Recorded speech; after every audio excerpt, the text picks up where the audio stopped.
on va étudier les cristaux. Donc, c'est quoi un cristal? Le cristal est un solide qui possède une structure ordonnée à trois directions.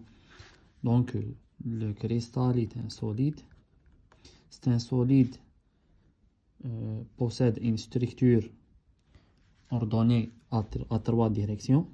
Solide qui possède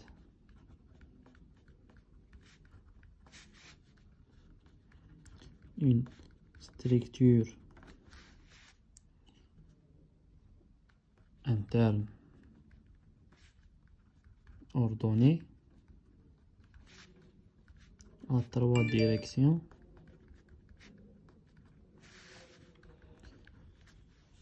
Dans un cristal, on a une distribution périodique des motifs. Ces motifs sont des atomes ou bien des groupes d'atomes dans l'espace, bien sûr. Donc, on a dans les cristaux ou bien dans un cristal, on a une périodicité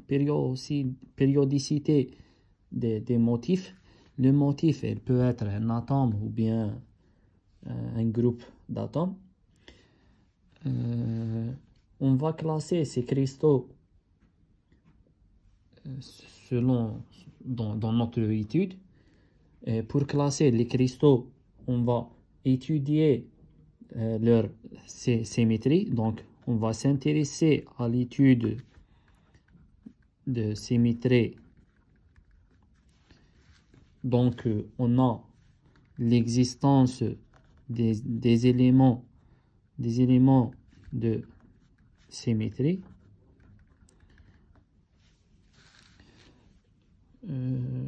On a des éléments de symétrie, les éléments de symétrie. Donc, on peut dire qu'on a des opérations de symétrie. Donc, on a l'existence, il existe des opérations de symétrie, OS, opérations de symétrie. Ces opérations de symétrie appliquées à un objet où l'objet, par cette opération, il va donner un objet superposable à son image. Donc, par l'opération de symétrie sur un objet, cet objet va donner un objet superposable à son image dans un miroir. Et on va voir tout ça dans les applications pour bien comprendre. C'est un début pour commencer ou pour entamer cette étude. Donc, commençons par les éléments de symétrie. Les éléments de symétrie. On a deux types d'éléments de symétrie. On a les éléments de symétrie d'orientation. Et on a les éléments de symétrie de position. Les éléments de symétrie d'orientation ont une autre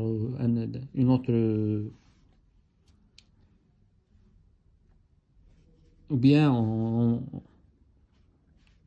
elle possède un autre nom. Ce sont les éléments de symétrie ponctuelle. Donc, on dit éléments de symétrie d'orientation ou bien éléments de symétrie ponctuelle.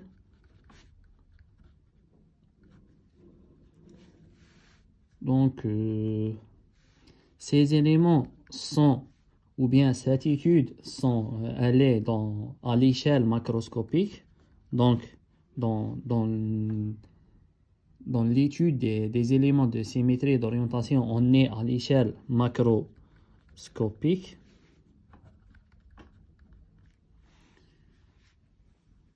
Lorsque on trouve, ou bien il nous donne cette phrase figure finie, ça signifie aux éléments de symétrie d'orientation aussi. Donc, figure fini.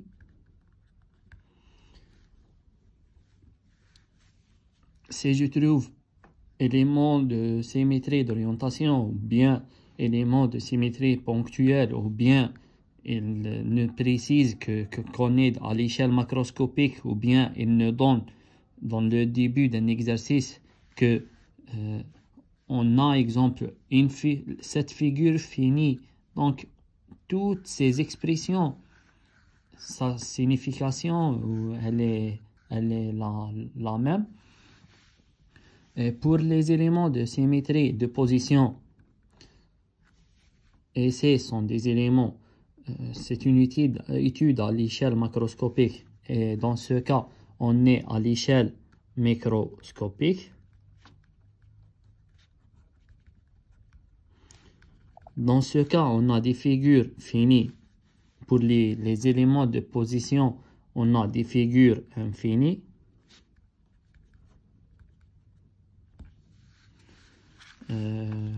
Revenons aux éléments de symétrie d'orientation. On va étudier des directions équivalentes. Donc, on a l'étude des directions équivalentes. Direction équivalente notée DE. Et dans les éléments de symétrie de position, on a l'étude des positions d'atomes. Donc, étude des positions d'atomes.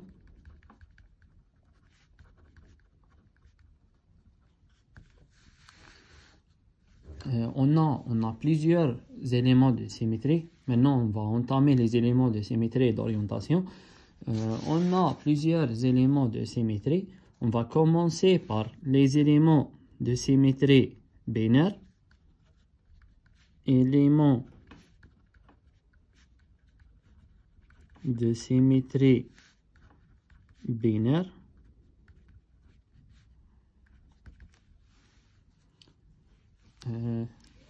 Quels sont les éléments de symétrie binaire? On va définir c'est quoi cette notation ou bien pourquoi on a dit que ce sont des éléments binaires. À partir d'une direction initiale, on a une direction initiale. Une direction initiale, qu'est-ce que ça veut dire? C'est une position d'un motif ou bien d'un objet d'étude. C'est j'ai un objet ici. En mathématiques, un point il est caractérisé par quoi? Par des coordonnées x, y et z. C'est on est dans l'espace. Aussi, dans ce cas, dans cette étude, les directions équivalentes ou bien les objets sont caractérisés par des coordonnées. Donc, on a des coordonnées d'une direction initiale. La direction initiale, c'est une direction équivalente aussi. Donc, à partir d'une direction initiale et par l'application d'un élément de symétrie à partir d'une direction initiale de coordonnées x, y, z, à partir d'une direction initiale de coordonnées x, y, z, on va appliquer à cette direction un élément de symétrie binaire. On va les préciser maintenant. On va trouver une direction équivalente.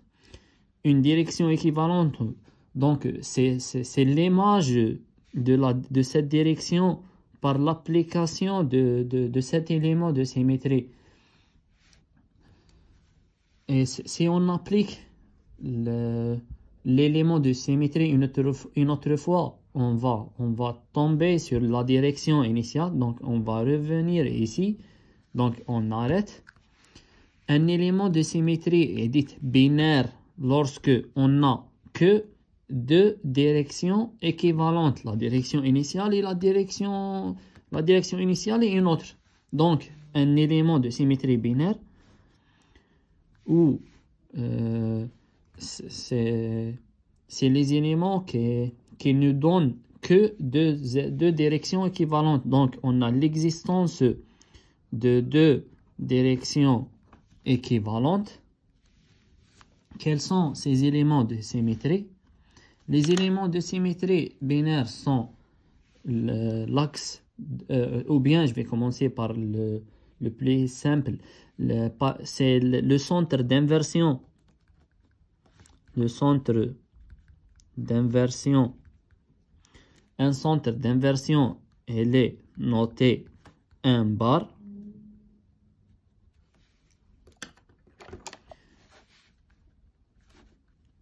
Le deuxième élément de symétrie binaire que je vais préciser, c'est l'axe d'ordre 2. Un axe de rotation d'ordre 2.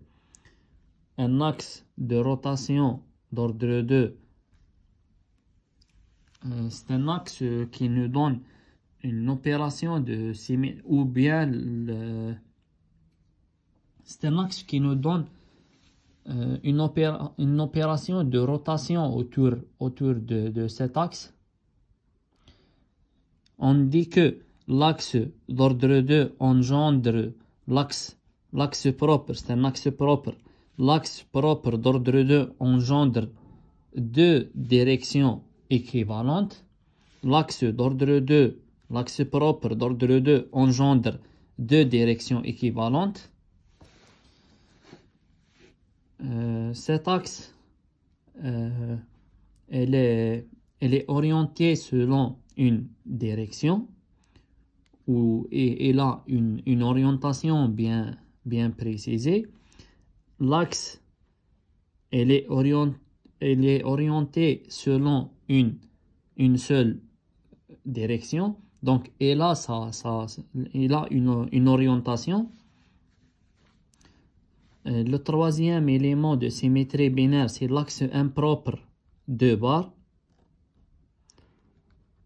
L'axe propre, l'opération, c'est une rotation d'angle 2P sur N. N, c'est la notation générale d'un axe propre. Donc, N est égal à 2.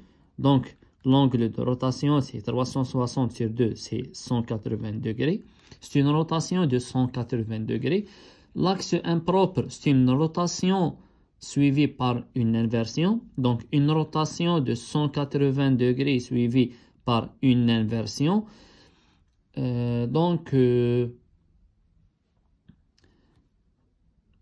C'est le troisième élément de symétrie binaire.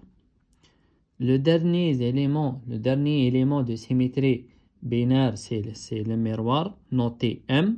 Miroir, noté M. L'axe impropre aussi, il est orienté selon une seule direction. Il a une seule orientation. Le miroir, il est perpendiculaire. Un miroir perpendiculaire à une direction. Donc, l'axe, il est parallèle. On va utiliser le symbole de parallèle. À quoi on va voir parallèle à quoi. 2 barres, axe impropre, parallèle. On va voir parallèle à quoi. M, miroir, elle est perpendiculaire par rapport à quoi? On va voir par rapport à quoi. Pour simplifier les études, 2 barres est égal à M. Donc, si j'applique 2 barres à une direction initiale, je trouve une direction équivalente, celle-là. Et si j'applique M, un miroir à la même direction initiale, je trouve la même direction équivalente que j'ai trouvée avec l'axe impropre. Donc, 2 barres égale à M. Maintenant, pour étudier, ou bien la première des choses dans l'étude, il faut déterminer le trièdre utilisé. Donc, type de trièdre, on a deux. On a un trièdre droit, X, Y, X bar, Y bar. c'est le trièdre droit. On a un trièdre trigonal, le trièdre trigonal. Et c'est l'angle, c'est 90. Dans le trièdre trigonal, on a des angles des angles de 60 degrés.